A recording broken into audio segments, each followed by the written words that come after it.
Samsung Galaxy S25 ഒരേ സമയം കോമ്പാക്റ്റുമാണ് എന്നാൽ പവർഫുള്ളുമാണ്. ജനുവരി 22 മുതലേ ഞാൻ ഈ ഒരു സ്മാർട്ട് ഫോൺ യൂസ് ചെയ്യുന്നുണ്ട്. അതുകൊണ്ട് തന്നെ നമുക്കൊരു 10-12 ദിവസത്തെ യൂസർ എക്സ്പീരിയൻസ് എന്നുള്ള രീതിയിലായിരിക്കും തീർച്ചയായിട്ടും നമ്മൾ വീഡിയോ ചെയ്യുന്നുണ്ടാവുക. എന്നും പറയാറുള്ള പോലെ തന്നെ മാക്സിമം വീഡിയോ സ്കിപ്പ് ചെയ്യാതെ കണ്ടു കഴിഞ്ഞാൽ ഏകദേശം ഒരു ധാരണ ഈ ഒരു സ്മാർട്ട് ഫോണിനെ കുറിച്ച് നിങ്ങൾക്ക് ലഭിക്കുന്നതായിരിക്കും. മാത്രമല്ല കഴിഞ്ഞ വർഷത്തെ സ്മാർട്ട് ഫോൺ S24 നിന്നും ഈ ഒരു S25 എന്തൊക്കെ മാറ്റങ്ങളുണ്ട് എന്നുള്ള കാര്യങ്ങളൊക്കെ തീർച്ചയായിട്ടും ഈ ഒരു വീഡിയോയിലൂടെ പറയുന്നതാണ്. എന്നും പറയാറുള്ള പോലെ തന്നെ വീഡിയോ യൂസ്ഫുൾ ആണെങ്കിൽ ചാനൽ സബ്സ്ക്രൈബ് ചെയ്യുന്ന കാര്യമൊന്നും മറക്കണ്ട. അപ്പം welcome to mister unbox and travel. ബോക്സിനകത്ത് നമ്മുടെ സ്മാർട്ട് ഫോൺ കൂടാതെ ആസ് യൂഷ്വൽ ഒരു type C to type C charging cable മാത്രമാണ് വരുന്നത്. എനിവേ 4 കളേഴ്സിലാണ് ഈ ഒരു സ്മാർട്ട് ഫോൺ അവൈലബിൾ ആകുന്നത്. Icy blue, silver shadow, navy and mint. ഇത് കൂടാതെ 3 കളേഴ്സ് സാംസങ്ങിൻ്റെ ഓൺലൈൻ സൈറ്റിൽ എക്സ്ക്ലൂസീവായിട്ടും ലഭിക്കുന്നതാണ്. ഡിസൈൻ ആൻഡ് ബിൽഡ് ക്വാളിറ്റിയുടെ കാര്യം എടുത്താൽ പേഴ്സണലി എനിക്ക് ഭയങ്കര ഇഷ്ടപ്പെട്ടുള്ള ഒരു സൈസാണ്. നല്ല കോമ്പാക്റ്റ് ആണ്, സിംഗിൾ ഹാൻഡായിട്ട് വളരെ ഈസി ആയിട്ട് യൂസ് ചെയ്യാൻ സാധിക്കുന്നതാണ്. ഇനി S24 കഴിഞ്ഞ വർഷത്തെ 7.6 mm ആയിരുന്നെങ്കിൽ ഇത് 7.2 mm ആയി തിക്നെസ് കുറച്ചിട്ടുണ്ട്. ഏകദേശം 5-6 ഗ്രാമിൻ്റെ ഒരു വെയിറ്റിലും വ്യത്യാസമുണ്ട്. 162 ഗ്രാം മാത്രമാണ് ഇതിൻ്റെ ബോഡി വെയിറ്റ് വരുന്നത്. കോർണിംഗ് ഗോറില്ല ഗ്ലാസ് വിക്ടസ് 2 ആണ് ഇതിന് ബാക്ക് പാനലും അതുപോലെ തന്നെ ഡിസ്പ്ലേയും യൂസ് ചെയ്തിരിക്കുന്നത്. ആർമർ അലൂമിനിയമാണ് ബോഡി ഫ്രെയിം ആയിട്ട് വരുന്നത്. ക്യാമറ മൊഡ്യൂൾ നമ്മളിപ്പോൾ കാണുന്ന സാംസങ്ങിൻ്റെ ആ ഒരു സിമിലർ പാറ്റേൺ എന്നുള്ള രീതിയിലാണ് കാണാൻ സാധിച്ചിട്ടുള്ളത്. ഇനിവേ റൈറ്റ് സൈഡിലാണ് പവർ ബട്ടണും പോലും റോക്കേഴ്സും കാണാൻ സാധിക്കുന്നത്. മുകൾ വശത്തായിട്ട് noise cancellation mic, left side complete blank ആണ്. താഴ്വശത്താണ് സിം ട്രേ വരുന്നത്. ഒരേ സമയം 2 നാനോ സിം കാർഡാണ് യൂസ് ചെയ്യാൻ സാധിക്കുക. മെമ്മറി കാർഡ് ഓപ്ഷൻ ഇല്ല. Internal mic, type C charging port, സ്പീക്കറുകൾ, ഇത്രയും കാര്യങ്ങളാണ് ഡിസൈനിൽ നമുക്ക് കാണാൻ സാധിക്കുന്നത്. ഓവറോൾ പറയാനാണെങ്കിൽ ശരിക്കും നല്ലൊരു ക്യൂട്ടായിട്ടുള്ള കോമ്പാക്റ്റ് ആയിട്ടുള്ള സ്മാർട്ട് ഫോൺ എന്ന് പറയാം. ഇത് കൂടാതെ IP68 റേറ്റഡോട് കൂടിയിട്ടുള്ള ഡസ്റ്റ് ആൻഡ് വാട്ടർ റെസിസ്റ്റൻറ്റ് കൂടിയാണിത്. ഡിസ്പ്ലേ കഴിഞ്ഞ വർഷത്തെ S24 സിമിലർ സൈസ് ആണെങ്കിലും S25 ഒരു പൊടിക്ക് കൂടി ബെസിൽ കുറഞ്ഞതായിട്ടാണ് ഫീൽ ചെയ്യുന്നത്. എനിവേ 6.2 ഇഞ്ചിൻ്റെ ഡൈനാമിക് AMOLED 2X ഡിസ്പ്ലേ ആണ് ഉൾപ്പെടുത്തിയിരിക്കുന്നത്. ഫുൾ HD+ ആണ് റെസൊല്യൂഷൻ വരുന്നത്. അതുപോലെ തന്നെ LTPO ഡിസ്പ്ലേ ആണ് 120 Hz. കോർണിംഗ് ഗോറില്ല ഗ്ലാസിൻ്റെ വിക്ടസ് 2 ആണ് പ്രൊട്ടക്ഷൻ ആയിട്ട് യൂസ് ചെയ്തിരിക്കുന്നത്. അതുകൊണ്ട് തന്നെ കുറച്ചും കൂടി ഒരു ഡ്യൂറബിലിറ്റി ഉള്ള ഡിസ്പ്ലേ എന്ന് തന്നെ പറയാൻ സാധിക്കുന്നതാണ്. 418 പിക്സൽ പെർ ഇഞ്ച് ആണ് ഡെൻസിറ്റി.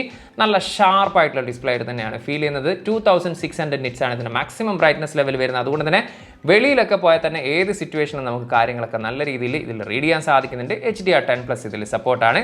അറിയാലോ സാംസങ്ങിൻ്റെ ഡിസ്പ്ലേ ആണ്. നല്ല വൈബ്രൻ്റ് ആയിട്ടുള്ള കളർഫുൾ ആയിട്ടുള്ള നല്ല ക്രിസ്റ്റൽ ക്ലിയർ എന്നുള്ള രീതിയിൽ നമുക്ക് ഡിസ്പ്ലേയിൽ വിഷ്വൽസ് ആസ്വദിക്കാൻ സാധിക്കുന്നുണ്ട്.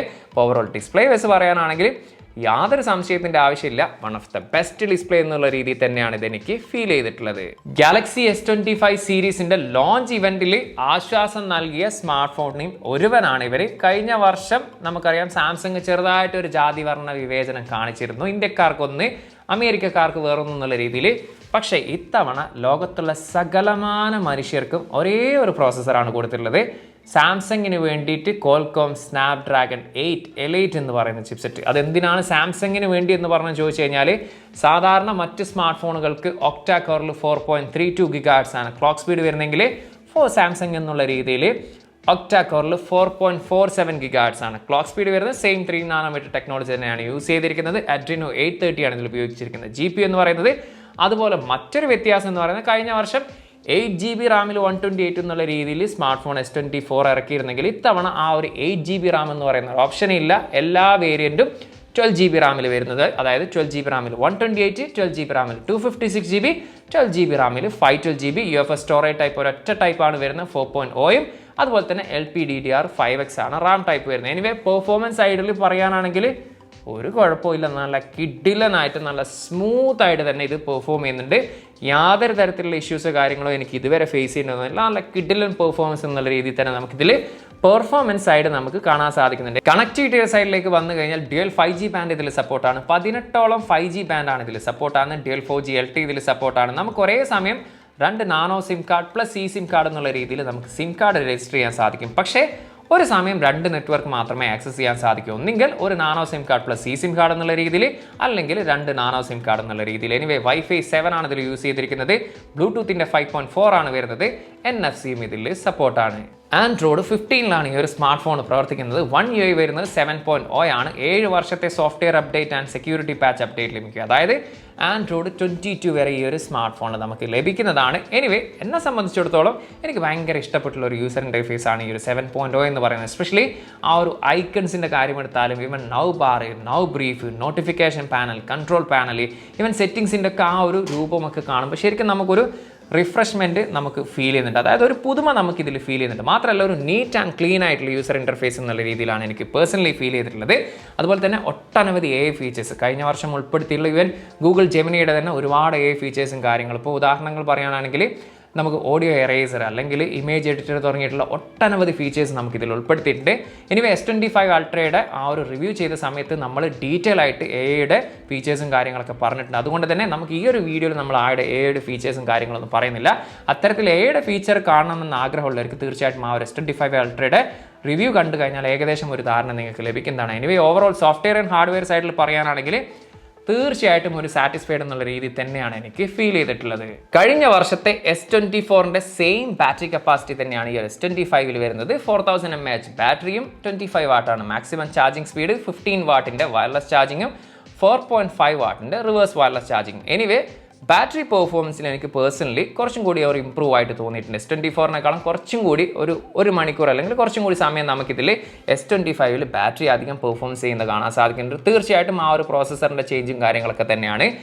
പക്ഷേ എനിക്ക് തോന്നുന്നു അടുത്ത വർഷമെങ്കിലും ഈ ഒരു സ്മാർട്ട് ഫോണിൽ അവർ കാർബൺ സിലിക്കൺ യൂസ് ചെയ്യും. അതുപോലെ തന്നെ ബാറ്ററി കപ്പാസിറ്റി കൂട്ടുകയും ചാർജിങ്ങിൻ്റെ സ്പീഡൊക്കെ കൂട്ടുകയാണെങ്കിൽ നമുക്കറിയാം ഒരുപാട് ആളുകൾക്ക് ഇഷ്ടമുള്ള ഒരു കോമ്പാക്ട് സൈസ് സ്മാർട്ട് ഫോണാണിത്. പക്ഷേ ഇതിൽ ബാറ്ററി കപ്പാസിറ്റി താരതമ്യേന കുറഞ്ഞതുകൊണ്ടാണ് ചിലരെങ്കിലും ഈ ഒരു സ്മാർട്ട് ഫോൺ വാങ്ങാൻ മടിക്കുന്നത്. അത്തരത്തിൽ കാർബൺ സിലിക്കൺ ബാറ്ററി യൂസ് ചെയ്ത് ചാർജിങ്ങിൻ്റെ സ്പീഡ് കൂട്ടുകയൊക്കെ ചെയ്ത് നമ്മുടെ കപ്പാസിറ്റിയൊക്കെ കൂട്ടുകയാണെങ്കിൽ ഒരു പക്ഷേ എന്നല്ല തീർച്ചയായിട്ടും നിലവിൽ സെയിൽ ചെയ്യുന്നതിനേക്കാളും അധികം സ്മാർട്ട് ഫോൺ ഈ ഒരു കോമ്പാക്ട് സീരീസിൽ S സീരീസിൽ സെയിൽ ആവുന്നതാണ്. Dolby Atmos supported stereo speakers ആണ് വരുന്നത്.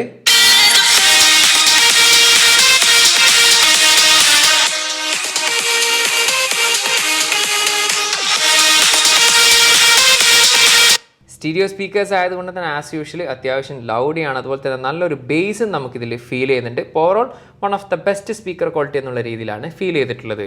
ഇൻ ഡിസ്പ്ലേ ഫിംഗർ പ്രിന്റ് സ്കാനറാണ്. അൾട്രാസോണിക് ആണ് സെൻസർ വരുന്നത്. വളരെ ഫാസ്റ്റ് ആൻഡ് സ്മൂത്ത് ആയിട്ട് അതുപോലെ തന്നെ ആക്യുറേറ്റ് എന്നുള്ള രീതിയിൽ ഫിംഗർ ലോക്ക് വർക്ക് ചെയ്യുന്നുണ്ട്. ഇനി ഫേസ് ലോക്കിൻ്റെ കാര്യം എടുത്താൽ 2D ഫേസ് ലോക്ക് ആണ് വരുന്നത്. ഫേസ് ലോക്കും വളരെ പെട്ടെന്ന് തന്നെ ഡിറ്റക്ട് ചെയ്യുന്നുണ്ട്. ഗെയിമിങ്ങിൻ്റെ സൈഡിലേക്ക് വന്നു കഴിഞ്ഞാൽ കോൾ ഓഫ് ഡ്യൂട്ടി ആണ് ഞാൻ ഇതിൽ കളിച്ചത്. ഏകദേശം 40 to 45 മിനിറ്റ്സോളം ഞാൻ ഇതിൽ ഗെയിം കളിച്ചിട്ടുണ്ട്. തീർച്ചയായിട്ടും ഇതൊരു ഫ്ലാഗ്ഷിപ്പ് സ്മാർട്ട് ഫോൺ ആണ്. അതുകൊണ്ട് തന്നെ ആ ഒരു ടോപ്പ് ലെവൽ ഗെയിമിംഗ് എക്സ്പീരിയൻസ് അല്ലെങ്കിൽ ഒരു പ്രോ ലെവൽ ഗെയിമിംഗ് എക്സ്പീരിയൻസ് എന്നുള്ള രീതിയിൽ തന്നെ നമുക്കിതിൽ ആസ്വദിക്കാൻ സാധിച്ചിട്ടുണ്ട്. യാതൊരു തരത്തിലുള്ള ഫ്രെയിം ഡ്രോപ്പ് ഇഷ്യൂ അല്ലെങ്കിൽ ലാഗിങ് ഇഷ്യൂ കാര്യങ്ങളൊന്നുമില്ല. വളരെ സ്മൂത്ത് ആൻഡ് ഫാസ്റ്റ് ആയിട്ട് തന്നെ ഗെയിം കളിക്കാൻ സാധിച്ചിട്ടുണ്ട്. അറിയാമല്ലോ സ്നാപ്ഡ്രാഗൺ 8 Elite ചിപ്സെറ്റും അതുപോലെ തന്നെ Adreno 830 ഒക്കെ ഉൾപ്പെടുത്തിയതുകൊണ്ട് തന്നെ നല്ല കിഡിലൻ പെർഫോമൻസ് എന്നുള്ള രീതിയിലാണ് ഫീൽ ചെയ്തിട്ടുണ്ട്. എസ്പെഷ്യലി ഡിസ്പ്ലേ ക്വാളിറ്റിയും ആ ഒരു സൗണ്ട് ക്വാളിറ്റിയുടെ ആ ഒരു സപ്പോർട്ടും കാര്യങ്ങളൊക്കെ അതുകൊണ്ട് തന്നെ ശരിക്കും ഒരു പ്രോ ലെവൽ ഗെയിമിംഗ് എക്സ്പീരിയൻസ് എന്നുള്ള രീതിയിൽ തന്നെ നമുക്കിതിൽ ആസ്വദിക്കാൻ സാധിച്ചിട്ടുണ്ട്. വേപ്പർ ചേമ്പർ കൂളിംഗ് സിസ്റ്റം ഉൾപ്പെടുത്തിയതുകൊണ്ട് തന്നെ 45 മിനിറ്റ്സോളം ഞാൻ ഇതിൽ ഗെയിം കളിച്ചിട്ട് എനിക്ക് ഹീറ്റിംഗ് ഇഷ്യൂ എന്നുള്ള രീതിയിൽ ഫേസ് ചെയ്യേണ്ടി വന്നിട്ടില്ല. പക്ഷേ ചെറുതായിട്ടുള്ള വാം ആയിട്ടുള്ള രീതിയിൽ എനിക്കത് ഫേസ് ചെയ്യേണ്ടി വന്നിട്ടുള്ളൂ. ഓവറോൾ പറയുകയാണെങ്കിൽ ശരിക്കും ഒരു പ്രോ ലെവൽ ഗെയിമിംഗ് എക്സ്പീരിയൻസ് നിസ്സംശയം നമുക്കിതിൽ ആസ്വദിക്കാൻ സാധിക്കും. കഴിഞ്ഞ വർഷത്തെ S24ന്റെ സെയിം ക്യാമറ തന്നെയാണ് ഈ ഒരു S25 അവർ ഉപയോഗിച്ചിരിക്കുന്നത്. 50 മെഗാ പിക്സലിൻ്റെ main lens with optical image സ്റ്റെബിലൈസേഷനോട് കൂടിയിട്ടുള്ളതും 10 മെഗാ പിക്സലിൻ്റെ telephoto lens with 3x optical സൂമോട് കൂടിയിട്ടുള്ളത്. അതിലും OIS സപ്പോർട്ടാണ്.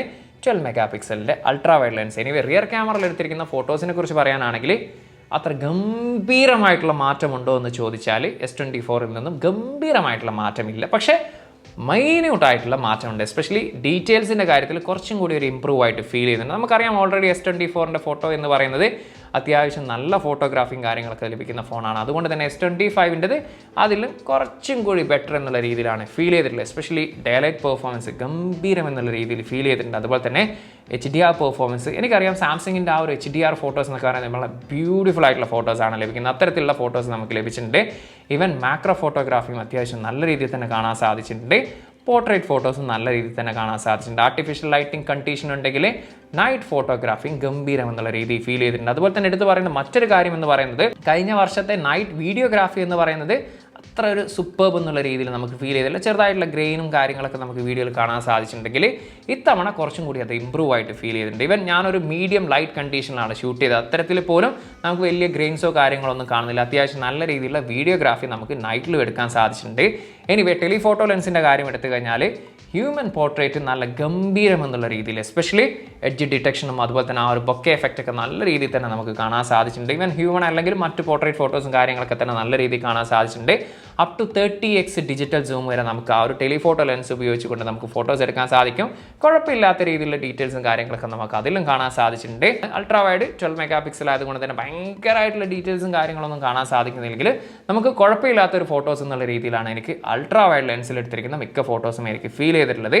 എനിവേ 12 മെഗാ പിക്സലിൻ്റെ സെൽഫി ക്യാമറയാണ് യൂസ് ചെയ്തിരിക്കുന്നത്. സെൽഫി ഫോട്ടോസ് ഗംഭീരം എന്ന് തന്നെ പറയാൻ സാധിക്കും. ആ ഒരു 12 മെഗാ പിക്സൽ ആണെങ്കിൽ കൂടിയും അത് നല്ല ഡീറ്റെയിൽ ആയിട്ടുള്ള ഷാർപ്പായിട്ടുള്ള ഫോട്ടോസാണ് മിക്ക സമയത്ത് ലഭിച്ചിട്ടുള്ളത്. എസ്പെഷ്യലി ഡെയിലി ഫോട്ടോസിൻ്റെ കാര്യം എടുത്താലും HDR ഫോട്ടോസ് നല്ല സൂപ്പർബായിട്ടുള്ള HDR പെർഫോമൻസ് നമുക്ക് കാണാൻ സാധിക്കുന്നുണ്ട്. പോർട്രേറ്റ് ഫോട്ടോസും നല്ല സൂപ്പർബായിട്ട് കാണാൻ സാധിക്കുന്നുണ്ട്. ഇതിലെടുത്ത് പറയേണ്ട കാര്യം എന്ന് പറയുന്നത് നമുക്ക് പോർട്രേറ്റ് വീഡിയോ എനിക്ക് നല്ല രീതിയിൽ ഇഷ്ടപ്പെട്ടിട്ടുണ്ട്. ആ ഒരു പോർട്രേറ്റ് വീഡിയോ എടുക്കുന്ന സമയത്ത് നമ്മൾ ഈവൻ പ്രൊഡക്റ്റ് ഷോക്കേസ് എന്നുള്ള രീതിയിൽ എസ്പെഷ്യലി എന്നെ പോലെ പ്രൊഡക്റ്റൊക്കെ റിവ്യൂ ചെയ്യുന്ന ആളുകൾക്കൊക്കെ യൂസ്ഫുൾ ആവുന്ന തരത്തിൽ നമ്മൾ പ്രൊഡക്റ്റ് കാണിക്കുന്ന സമയത്തും ആ ഒരു പോർട്രേറ്റിൻ്റെ ആ ഒരു ഭംഗി കുറയാതെ നല്ല രീതിയിൽ തന്നെ പോർട്രേറ്റ് വീഡിയോ ഇതിൽ എടുക്കാൻ സാധിക്കുന്നുണ്ട്.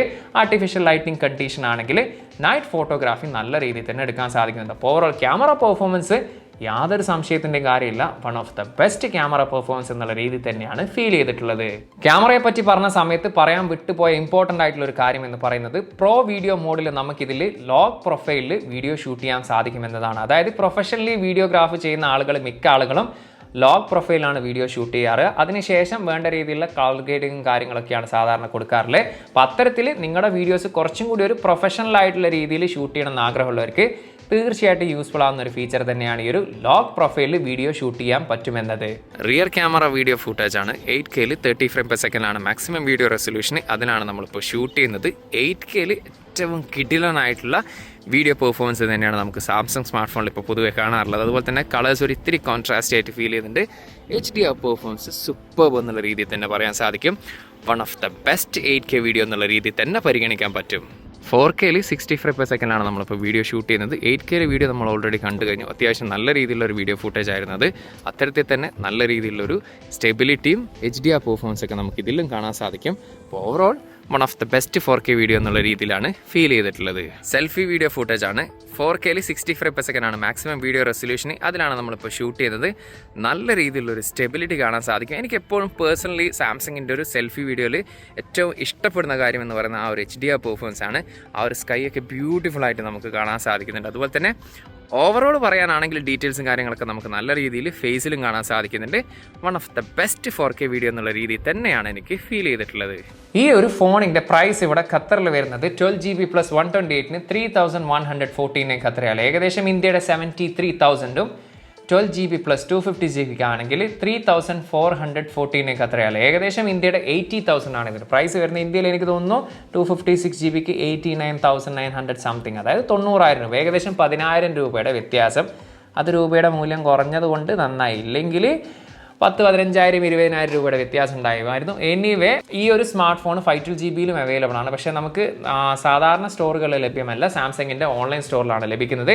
എനിവേ 31 മാർച്ച് വരെയുള്ള ഒരു പ്രൊമോഷൻ ഖത്തറിൽ എന്ന് പറയുന്നത് 128GBയുടെ പ്രൈസിന് നിങ്ങൾക്ക് 256GB ലഭിക്കും. അതായത് 3114 ഖത്തറിയാൽ കൊടുത്താൽ നിങ്ങൾക്ക് 3414 ഖത്തറിയാലിൻ്റെ 256GB ലഭിക്കും. ഇനി അതല്ല 128 മതി, 256GB വേണ്ട എന്നുള്ളവർക്ക് ഗാലക്സി ബഡ്സ് 3 ലഭിക്കുന്നതാണ്. ഇനി ഓവറോൾ ഈ ഒരു സ്മാർട്ട് ഫോണിനെ കുറിച്ച് ചോദിച്ചു കഴിഞ്ഞാൽ തീർച്ചയായിട്ടും S24 നിന്നും അത്യാവശ്യം വ്യത്യാസം കാര്യങ്ങൾ, എസ്പെഷ്യലി പെർഫോമൻസിൽ നല്ല വ്യത്യാസമുണ്ട്, ക്യാമറ ചെറുതായിട്ട് വ്യത്യാസമുണ്ട്, ബാറ്ററിയിലും അത്യാവശ്യം നല്ലൊരു പെർഫോമൻസ് എന്നുള്ള രീതിയിൽ ഫീൽ ചെയ്യുന്നുണ്ട്.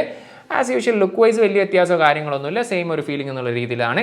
ഇനി S24 നിന്നും നിങ്ങളുടെ കയ്യിൽ ക്യാഷ് ഉണ്ടെങ്കിൽ അപ്ഗ്രേഡ് ചെയ്യാവുന്നതാണ്. ഇനി അതല്ല S23 അല്ലെങ്കിൽ അതിന് പിറകോട്ടൊക്കെ പോകുന്നവർക്ക് തീർച്ചയായിട്ടും അപ്ഗ്രേഡ് ചെയ്യണമെന്ന് ആഗ്രഹമുള്ളവർക്ക് അപ്ഗ്രേഡ് ചെയ്യാവുന്നതാണ്. ഇനി എന്താണ് നിങ്ങൾക്ക് ഈ ഒരു സ്മാർട്ട് ഫോണിനെ കുറിച്ച് ഫീൽ ചെയ്തിട്ടുള്ളത്, ആ ഒരു കാര്യം ദയവ് ചെയ്തൊന്ന് കമൻറ്റ് ചെയ്യുക. ടെക് സംബന്ധമായിട്ടുള്ള സംശയങ്ങൾ കാര്യങ്ങളുണ്ടെങ്കിൽ ഇൻസ്റ്റാഗ്രാമിൻ്റെ ഫേസ്ബുക്കിൻ്റെ ലിങ്ക് ഡിസ്ക്രിപ്ഷനിലുണ്ട്, അവിടെ നിങ്ങൾക്ക് മെസ്സേജ് അയച്ച് ചോദിക്കാവുന്നതാണ്. അപ്പം മറ്റൊരു പുതിയൊരു വീഡിയോയിൽ കാണാമെന്ന പ്രതീക്ഷയിൽ തൽക്കാലം ഞാൻ ഇവിടെ പറയുന്നു. സെയ്ദ് ഇർഷാദ്.